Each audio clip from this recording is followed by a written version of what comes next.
लखनऊ से by road पवित्र कैंची धाम यात्रा से संबंधित इस वीडियो में आप सभी का स्वागत है। लखनऊ से कैंची धाम जाने के लिए दो रास्ते हैं। लखनऊ गोला गोकर्णनाथ, खुटार, पूरनपुर, पीलीभीत, सितारगंज, काठगोदाम, भीमताल, भवाली होते हुए कैंची धाम, जिसकी दूरी लगभग 378 किलोमीटर की होती है। दूसरा रूट है लखनऊ से सीतापुर, शाहजहांपुर, बरेली, किच्छा, रुद्रपुर, हल्द्वानी, भीमताल, भवानी, जिसकी दूरी लगभग 401 किलोमीटर पड़ती है। तो आइए आनंद लेते हैं इस मनोरम यात्रा का और गुणगान करते हैं परम पूज्य बाबा नीम करौली महाराज जी का।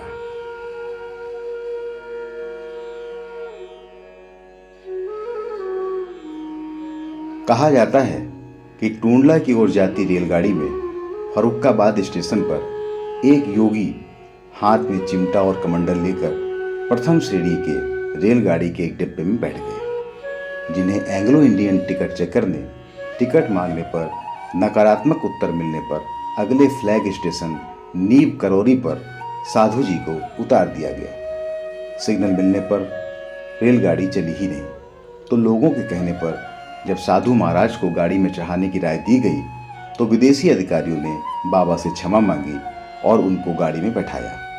बाबा जी के गाड़ी में सवार होते ही रेलगाड़ी चल पड़ी। इस घटना से नीम करौली गांव विख्यात हो गया। कई वर्ष के प्रवास के उपरांत जब उक्त बाबा लक्ष्मण दास गांव से निकले तो उनका नाम ही नीम करौली पड़ गया।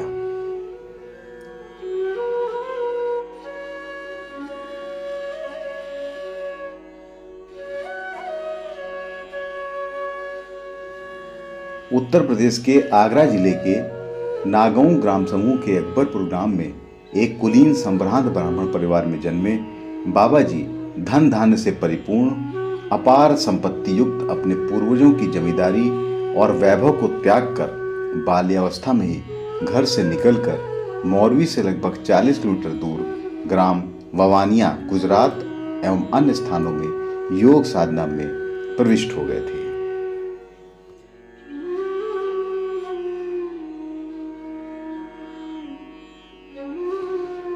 उत्तराखंड में महाराज जी का प्रवेश यद्यपि तीसरे दशक में हो चुका था, परंतु उनकी विशेष लीलाएं वर्ष 1942-43 से ही प्रारंभ हुई।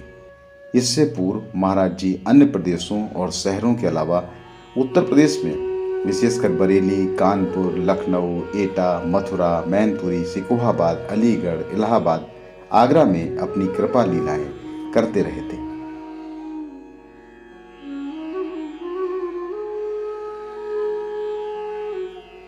अनेकों जगहों का भ्रमण करने के बाद विशेष लीलाओं हेतु बाबा जी ने नैनीताल हल्द्वानी क्षेत्र को चुना।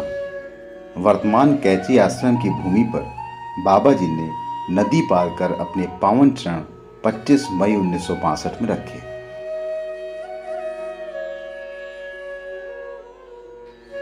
बाबा जी जब भी उत्तराखंड आते तो अधिकतर भूमि आधार और कैंची में ही रहते थे। जन कल्याण हेतु बिना किसी एक स्थान पर रुके सदा ही भ्रमण करने वाले बाबा जी ने कहां कहां, किन किन पर तथा कैसे अपनी दया, करुणा, कृपा की वर्षा की, पूर्ण रूप से किसी को भी ज्ञात नहीं है।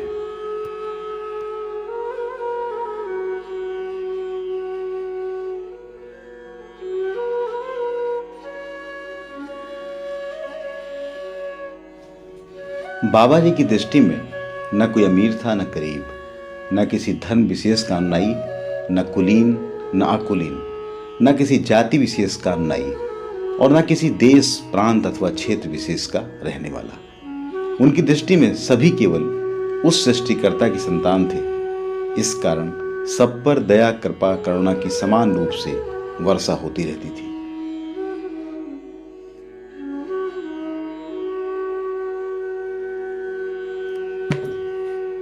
बिना पात्र कुपात्र, संत असंत, भक्त अभक्त का भेद किए एक ही अपेक्षा थी उन्हें कि सब अपने अपने धर्म में अडिग रहकर भगवत भक्ति प्राप्त करें, परंतु धर्म जाति की आड़ में मानव में भेद न किया जाए। संकीर्ण एवं राग देश का भाव न रखें, मानव सेवा को ही मुख्य धर्म समझें। सबकी सेवा ही आत्मज्ञान और भगवत प्राप्ति का साधन है। यही मुख्य उपदेश था उनका सबके लिए, और स्वयं को भी इन्हीं भावों के परिप्रेक्ष्य में उनकी सब लीलाएं होती थी। बाबा जी की मनसा से अनेक स्थानों पर हनुमान मंदिर बने।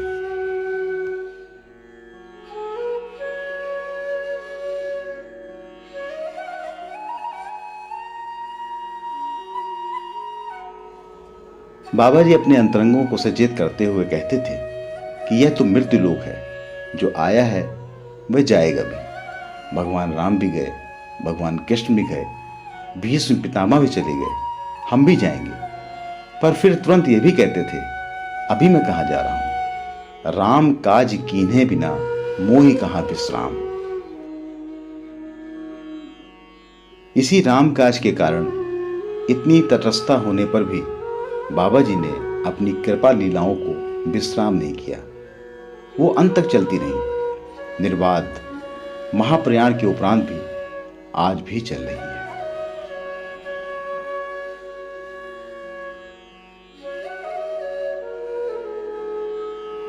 बाबा जी की मनसा, मनसा मतलब मन में उठी मौज, लहर, यही उनका संकल्प थी। ऐसी मौज में उठी मनसा कब, कैसे, किस रूप में पूरी होगी, केवल बाबा जी ही जानते थे। प्रसंग तो अनेक हैं, पर यहां सबका उल्लेख करना संभव नहीं है।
एक बार महाराज जी अपने भक्तों के साथ एकाएक भीमताल अपने भक्त के घर पहुंच गए। कुछ देर बाद उन्होंने अपने कुछ भक्तों को थोड़ी दूर पर बने एक बहुत पुराने शिव मंदिर में भेजा और कहा कि जाओ, वहां एक पुरुष और एक स्त्री कमरे में बंद हैं, उन्हें ले आओ। जिस कमरे को महाराज जी ने बताया था उसमें बरसों से कोई नहीं रह रहा था। भक्त लोग महाराज जी के आज्ञानुसार गए, दरवाजा खटखटाया, पर भीतर से कोई नहीं बोला। लौट कर उन्होंने महाराज जी से सब बातें कही। तभी महाराज जी दूसरे भक्त के घर गए और वहां से उन्होंने कुछ आदमियों को फिर भेजा कि उनको बुला लाओ। भक्तों ने वहां जाकर खूब दरवाजा पीटा और चिल्लाए। तब एक अधेड़ व्यक्ति ने खिड़की खोलकर पूछा कि क्या है। उन्होंने कहा, नीम करौली महाराज आपको बुला रहे हैं। पहले तो उसने आने से इनकार कर दिया, परंतु बहुत समझाने पर वो व्यक्ति और वो स्त्री उनके साथ महाराज जी के पास आए। तो महाराज जी ने उनको डांट कर कहा, क्या तुम समझते हो कि तुम भगवान को भूखे रहकर डरा सकते हो? क्या वह अपने भक्तों को इतनी आसानी से मरने देंगे? लो, प्रसाद खाओ। और उनके लिए पूरी सब्जी और मिठाई मंगाई। पहले तो वो अपनी बात पर डटे रहे कि नहीं खाएंगे, परंतु बाद में उन्होंने प्रसाद पा लिया। असल में हुआ ये था कि दक्षिण भारत के दंपत्ति बद्रीनाथ दर्शन को आए थे। वे एक धनी परिवार के थे और उन्होंने सब कुछ छोड़कर जीवन के बाकी वर्ष भक्ति में व्यतीत करने का विचार किया था। बद्रीनाथ से लौटते वक्त उनकी सारी संपत्ति और धन चोरों ने लूट लिया। अब उनके पास केवल इतना बचा था कि वो भीमताल पहुंच सके। अपनी भक्तिपूर्ण यात्रा का यह फल देखकर उन्होंने आमरण अनशन करने की सोच ली और अपने को उस मंदिर की वीरान कोठरी में बंद कर लिया। इस प्रकार उनके 3 दिन व्यतीत हो चुके थे। त्रिकालदर्शी महाराज जी को यह सब मालूम होने पर यह लीला करनी पड़ी। महाराज जी ने उन्हें मद्रास तक का यात्रा भाड़ा देना चाहा, पर वे इस तरह की भीख लेना नहीं चाहते थे। तब महाराज जी ने कहा, तो अच्छा मद्रास से पैसा भेज देना। तब उन्होंने पैसा लिया और मद्रास चले गए। ऐसे थे हमारे बाबा नीम करोली जी।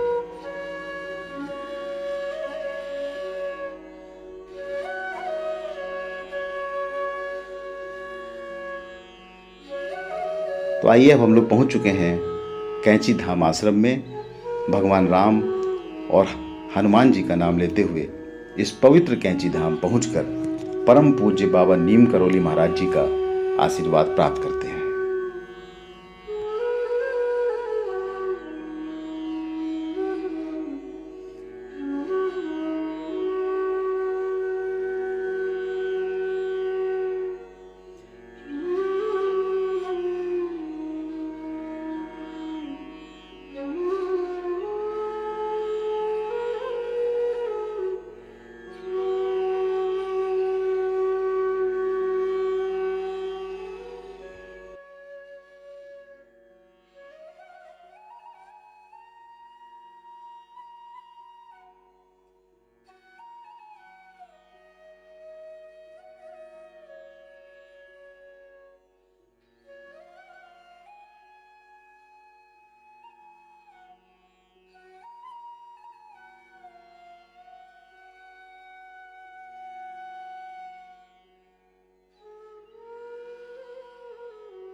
आइए दर्शन करते हैं उस पवित्र प्रसाद की जो कैंची धाम आश्रम से प्राप्त होता है। इसी के साथ परम पूज्य बाबा नीम करोली महाराज जी से प्रार्थना करते हैं कि आपका आशीर्वाद हम सभी पर बना रहे।